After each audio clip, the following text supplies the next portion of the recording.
Pozdravljeni, dragi starši. Danes se mi je zgodil en tak zanimiv dogodek, za katerega sem na nek način hvaležna, zato da ker bom zdajle posnela nekaj zelo poučnega za vas. Po drugi strani bi pa, preden začnem govoriti o tem, rada z vami spregovorila o enem pravilu. O enem pravilu, ki bi ga rada sprejela, kadar gledate moje videe. In sicer jaz ne želim nikogar obsojati, skratka ne obsojam staršev. Sama sem mama 4 otrok in sem naredila toliko neumnosti v življenju, da si ne drznem danes pri teh letih, ker sem sicer že malo bolj pametna, komurkoli soliti pameti ali pa se nad komurkoli zgražati. Zato dajmo sprejeti pravilo, da vsi delamo traparije v življenju, da vsi smo kdaj izčrpani in da vsi kdaj delamo neumnosti, ob tem pa celo verjamemo, da delamo dobro. Tako da jaz bi rada samo pojasnila dinamiko neke zgodbe ene mame z svojimi otroki, ki je bila s svojo hčerkico v trgovini. In rada bi vam samo pojasnila, kadar se mi vsi tako obnašamo, ker se vsi kdaj tako obnašamo, kaj se zgodi pri otroku in kaj v bistvu otrok v tisti situaciji rabi. Poleg tega bi vas pa rada majčkeno sprovocirala, pa bi vas rada vprašala, če si zares želite pridne otroke. Ampak to bo potem ob zaključku.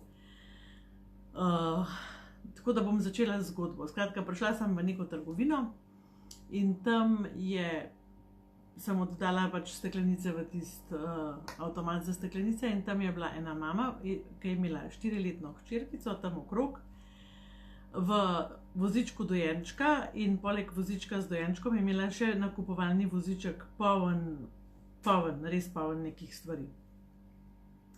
In zraven je bil še en nakupovalni voziček. Ta 4-letna deklica je tam okrog hodila, pa se je tako, a veste, kako so otroci svobodni v telesu, pa se gibljajo, v bistvu skozi malo plešajo, skozi so jaz jim zavidam ta občutek sproščenosti v bistvu, kako so majhni otroci sproščeni v svojem telesu, kako nimajo nobenih predsodkov, nobenih prepričanj okrog tega, ampak ga uporabljajo za plezati, za hoditi, za migati, zelo intenzivno uporabljajo svoje telo, tako kot bi ga mogli tudi mi. Skratka, v enem trenutku, jaz že ko sem mamo videla, sem rekla, lej, kaj bi mene pogledal? Vse zmorem sama, otroc, voziček, poln robe, treba je to do avta spraviti, vse zmoremo same ženske. In danes recimo, ko za nazaj gledam, si rečem, lahko bi kdaj prosila za pomoč.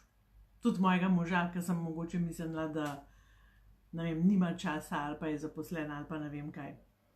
Skratka, ena od tistih mam, jaz sem bila tudi taka nekaj časa, pa sem potem to spremenila, vse zmorem sama. In je zlagala stvari iz otroškega vozička, ki je nakupovala, so bile stvari not v ta velik voziček. In je najprej vse stvari zložila v eno škatlo, deklica je pa na tistem vozičku visela, pa se je takole gugala gor in voziček se je malo premikal, malo. V tistem je mama spustila škatlo in voziček se je premaknil stran od škatle. V tistem trenutku je mama izgubila stik s sabo, izgubila je stik s svojo energijo in je samo eksplodirala. In slišalo se je, nisi pridna, ne pomagaš mi, obljubila si mi, da boš pridna, a sploh veš, kaj to pomeni biti pridna? To pomeni, da narediš vse tako, kot ti jaz rečem, a si boš že enkrat zapomnila.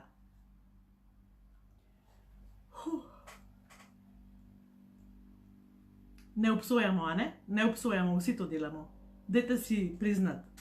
Mogoče malo manj intenzivno ali pa malo bolj intenzivno. Tole danes je bilo zelo intenzivno, ker mene še zdaj pretrese. In kaj se je zgodilo na drugi strani? Deklica je zamrznila, gledala je v tla in bilo je zgodbe konc, mama je potem zložila tiste stvari, pač videl se je, da je utrujena, da je izčrpana, jaz bi šla najraje tja, pa bi jo objela, pa bi rekla, lej, a ti lahko jaz pomagam. Ampak, a ne, ker smo tako navajeni, da se ne smemo otikati, tako so nas vzgojili, mogoče bom jaz enkrat stopila čez to prepričanje in takrat bom toliko ponosna. Ne na ta način, da bom rekla, kako se pa pogovarjate z otrokom, ampak da bom šla k njej, da pa bom rekla, a vam lahko jaz odpeljem tale voziček do avta. Skratka, kaj se zgodi v taki situaciji?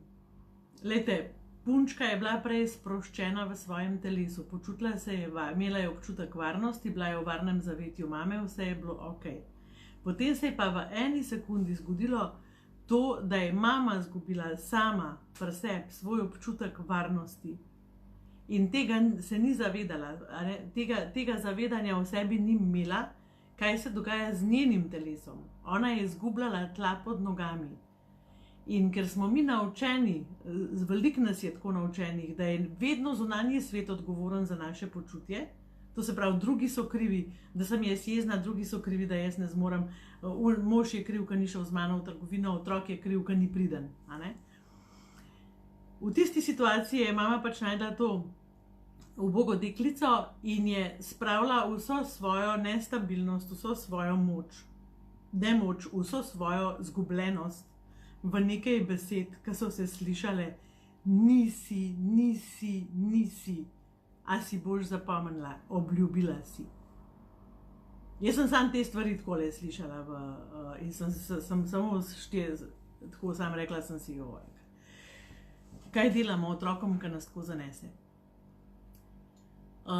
Takrat je pač malo telesce zamrznilo, njene celice so dobile sporočilo: ni varno biti sproščen, ni ok, če si sproščena, moraš se obnašati drugače, nekaj si naredila zelo narobe.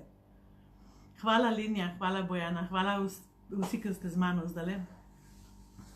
V tem vidim bolj smisel, da kaj posnamem. Skratka, te zapisi ostanejo, to so travmatični zapisi, te zapisi ostanejo za celo življenje. In to so zapisi, ki nas ovirajo, ko smo odrasli v občutku sproščenosti, v odnosu do drugih ljudi, mogoče celo v odnosu do nakupovanja, ne vemo, kaj se bo zapisalo v to deklico. Ampak jaz bi tukaj preskočila, tle bi mogoče malo Medejo pozvala, našo Medejo, ki zelo veliko somatike študira, da vam enkrat posname v nekem videu, kaj otroci doživljajo takrat, ko se jim poruši občutek varnosti ob starših.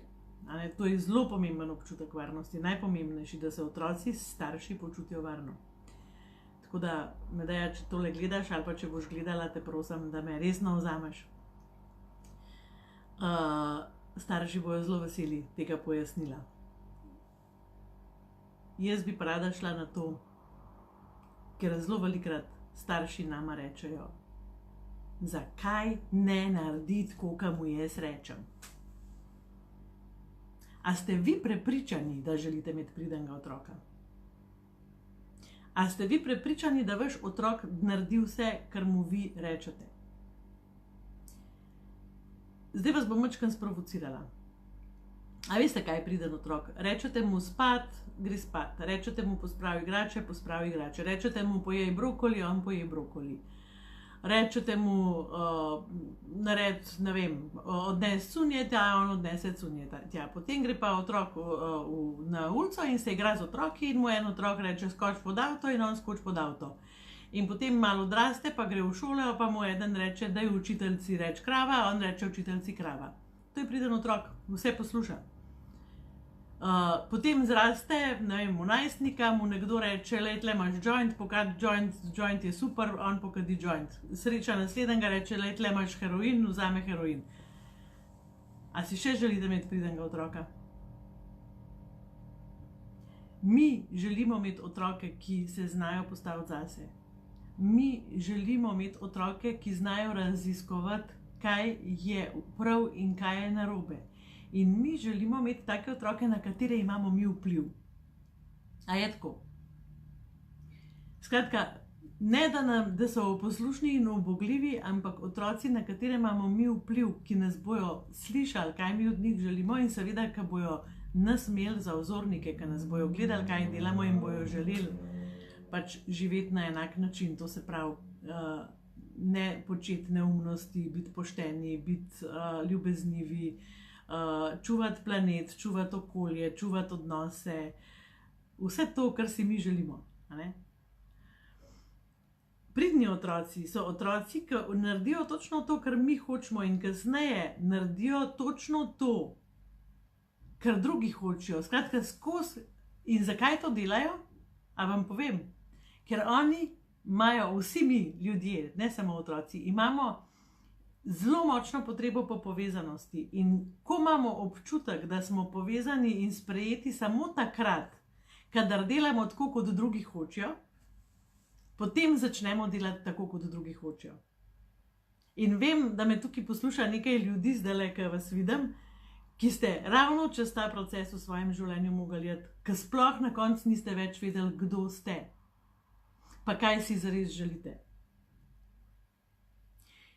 Tega mi našim otrokom ne želimo narediti, oziroma jaz sem mojim že naredila, kar sem jim naredila, ker so veliki, ampak vi jim pa ne želite narediti, tisti, ki imate še majhne, pa tisti, ki imate še najstnike. Lejte, otrok potrebuje izkušnjo in včasih naredi kakšno neumnost, ampak se s te neumnosti nekaj nauči. To ne pomeni, da je on tak zavedno.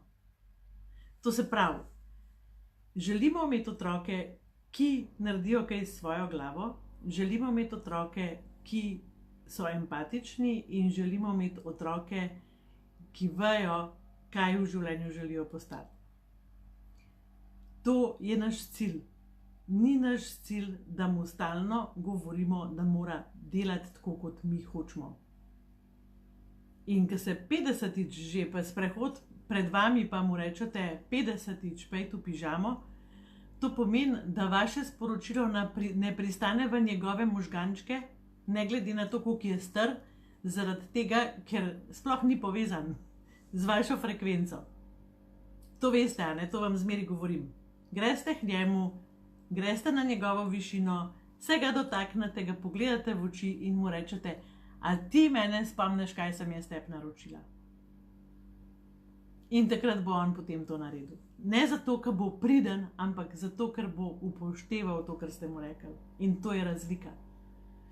Zdaj se pa vrnemo k tej mami in k tej punčki in poglejmo, kaj bi lahko bilo drugače. O tem, kaj bi lahko bilo drugače, bova govorila midva v najinem seminarju oziroma na najni 4-urni delavnici 13. junija. Zelo podrobno bova govorila, kako začutiti, kako ohraniti stik s sabo, kako se povezati hitro nazaj v takih situacijah, ker nimamo časa 2 ure odpočivati vmes, recimo tako kot ta mama. Zato vas res iskreno vabim na ta dogodek. Vam bom od spodaj pripela potem link. Nekaj je še prostih mest, se pa zelo hitro polni. Pa mislim, da je samo še jutri ta pocen varianta, potem se tudi vstopnina podraži. Skratka, mama kolapsira, se zlom, zgubi ravnotežje in zmeče ven iz sebe pač nek verbalni ognjemet, ki je usmerjen v njeno hčerko. Jaz sem prepričana, da je mami bilo ful težko, ko je to naredila. Vsaj potem, ko je pač se zavedala, kakšna situacija je nastala. Kaj lahko naredimo drugače? Ena stvar, ki jo lahko naredimo drugače, je, da se naučimo, in to bomo delali zdaj na tem izobraževanju, kako prepoznati ta kolaps v svojem telesu, preden se nam zgodi. To se pravi, kako prepoznati to, da bom jaz izgubila ravnotežje in da bom naložila na otroka neko odgovornost, za katero ni odgovoren. To se pravi, ni on meni rekel, pojva same v trgovino, pa kup preveč stvari, pa še dojenčka vzem v sabo. Ni otrok tega naredil. To je bila moja izbira in moja odločitev. In potem se je zgodilo, da tik pred koncem nisem zmogla več in sem kolapsirala. Na delavnici se bomo naučili, kako prepoznati, kaj so tisti mehanizmi, da mi prepoznamo, da je dovolj, da je naše telo ne zmore več, da je dovolj. A veste, tukaj govorimo prav fizično o našem fizičnem telesu in o našem čustvenem delu, ki ga imamo v sebi. To nima z razumom nobene veze, ker če bi mi to z razumom lahko regulirali, pa takih stvari ne bi počeli. Druga stvar, ko mi prepoznamo, da se bo zgodil kolaps, to je dovolj. Dovolj je, da se ustavimo, ustavi se za trenutek in samo pogledamo okrog sebe. Tako, da zaznamo okolico. Aha, tamle so ljudje, tam so police, tle je okno, tam so vrata, aha, tukaj je moj otroček, tle je še en moj otroček, tle imam pa en voziček. Ok. In ko to naredimo, ko zaznamo to okolico, vdihnemo globoko, 2-krat, 3-krat in potem počepnemo, ker rabimo pomoč, dejansko rabimo pomoč, in nimamo odrasle osebe okrog. In rečemo našemu 4-letnemu otroku, lej, tole je mogoče zate zdajle težko, ampak jaz rabim tvojo pomoč.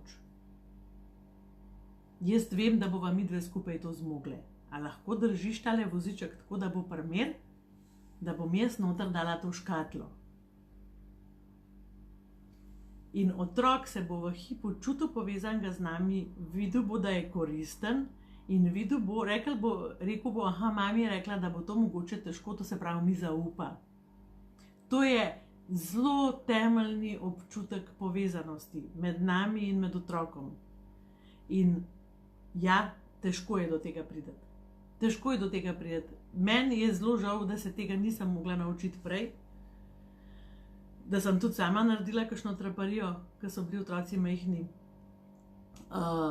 Zato vas tako lepo prosim, pridite na to izobraževanje, zaradi tega, ker vam bo koristilo, da boste sebe ohranili cele in da bo vaš otrok ostal cel.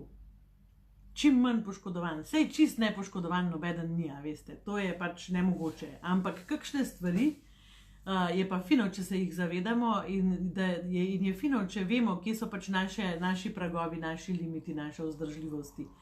To je zelo fino občutek, ko pridemo do tega. In ja, otrok ima v tem primeru izkušnjo, da ima možnost pomagati in lahko tudi pač se izkaže kot zelo priden otrok, zaradi tega, ker smo mu mi na drugačen način pojasnili. Zdaj, veliko mam pa meni reče, to je cela drama, kje imam pa jaz cajt to v trgovini.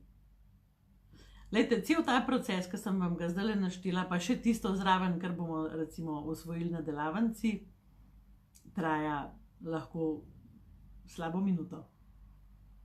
Tukaj se ne gre, veste, tle se gre samo, da se mi premaknemo z malih možganov, ki se počutimo ogrožene, v ta limbični del, ki nas pomiri in ki nam da ta občutek, da pač držimo vajeti v svojih rokah in da bomo to speljali. To so tisočinke sekunde, tako, ko se poruš, se tudi nazaj sestav. Ampak, pa se jaz vprašam, veste, jaz sem len človek v resnici, zelo sem len človek. In jaz sem se velikokrat v življenju vprašala, a se to ne da narediti prej, da bi bilo manj dela. In kar se mene tiče, je porabljenega manj časa in manj dela. Tako da tisti, ki rečete, kje imam pa jaz čas, zdaj pomislite. Sesuli ste se vi in to zelo. Za tak kolaps telesa telo potrebuje 8 ur spanja, da k sebi pride. 8 ur.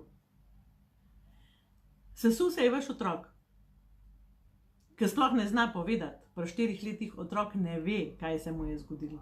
Ne zna opisati, kaj se mu je zgodilo. Sam ve, da je nekaj hudo narobe in da je sam in da je konc. Da je konc sveta, tako on to doživi.